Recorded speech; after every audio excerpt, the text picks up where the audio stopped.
আন্দোলনের নামে যেটা আবার করা হচ্ছে পড়াশোনার সময় নষ্ট করা, এটারও কোনো যৌক্তিকতা আছে বলে আমি মনে করি না।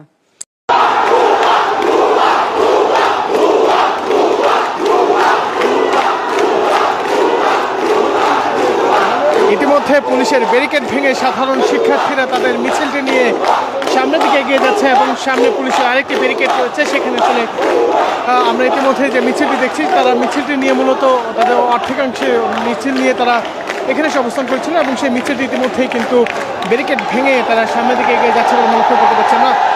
ইতিমধ্যে উত্তাল পরিবেশের যে চিত্র সেটা আসলে লক্ষ্য করা যাচ্ছে। আমরা আপনাকে দেখানোর চেষ্টা করবো যে সাধারণ শিক্ষার্থীদের মধ্যে যে উত্তেজনা এবং উত্তাল পরিবেশ সেটা আসলে লক্ষ্য করা যাচ্ছে।